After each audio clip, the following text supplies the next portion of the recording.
Welcome to the final video of the UBD workshop. This is the video for Stage 3 Planned Learning Experiences. Wrapping up the template with Stage 3, you're going to make sure that you're referring back to the big ideas and the goals that you outlined in Stage 1, as this is where you really get down to the meat of how you're going to make sure that you achieve these goals. In order to complete Stage 3, we're going to be focusing on the Where To acronym, which I'm going to outline in the video. And something too important to note about this acronym is that it doesn't have to be followed specifically in the order of the acronym, and all aspects don't have to be included. But if you want to successfully achieve your goals, this is the best way for you to go about doing so. Starting with W in the Where To acronym, this section focuses on where the unit is going and what is expected of the unit. So here you're going to start to outline the basics, and the basics are going to be what you hope to accomplish and how you're going to do so. And from here, you want to be transparent with the learner so they get a good idea of what's going on as well. Some things you're going to touch on in this section are the goals, which are going to be the SMART learning objectives, the relevance, which is going to be what the students get out of the unit and how they'll be able to take the information and use it outside of the unit as well. And lastly, you're going to do a diagnosis. Two things that you can use in this section are either a KWO chart, where they assess the knowledge that they know prior about the unit and can keep up with it throughout the unit, and also rubrics, because they're another great way to be clear about what's expected and how to best achieve the goals that you set forward. H is where you're going to go over the hook or the hold of the unit. So these are the things that you're going to do early on to get students invested and bought in. Something that you can do is maybe give little known facts about the unit, or even dispel some myths and common misconceptions about the unit. Another great way to hook or hold learners is to use technology. There are many great different pieces of technology that you can use. So just finding something unique that's going to help the students buy into the unit. The first E of the Where To learning plan is equip. This is how you help them to experience key ideas and explore important issues of the topic. So here's where you're going to start to think of different ways that you can grab the attention and pique the interest of students as they fall into the different learning categories. So it's just a simple way of making the information not only more interesting to them, but more accessible to them as well. The R of Where To is rethink and revise. So here you can have students rethink, revise, and refine their work, and also reflect upon the work and the different information that they're gained throughout the topic.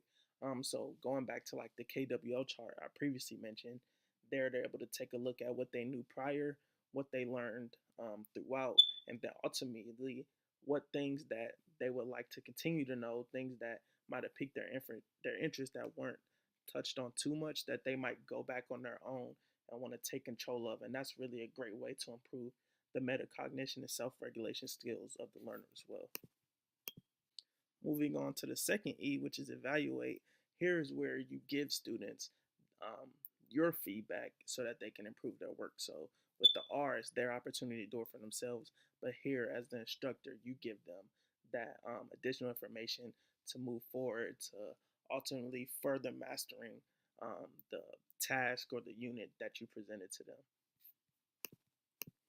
Touching back a little bit on stage 2, this is a great opportunity to review those rubrics that you used previously in the performance task with your students, so that they get a really good understanding of what it is that they still need to work on, and more importantly, areas that they were already strong in.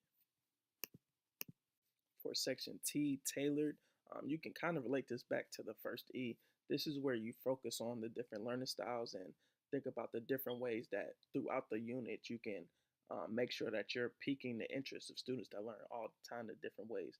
So you can open up the lesson with a pretest, and within the pretest you can have various forms of assessments to where you're touching the 3 different learning styles, and ultimately you can take that information and see what information is best presented what way, and even if it's not the best way to present the information, ways that you can alter that information so that you're still speaking to those in the other different learning styles.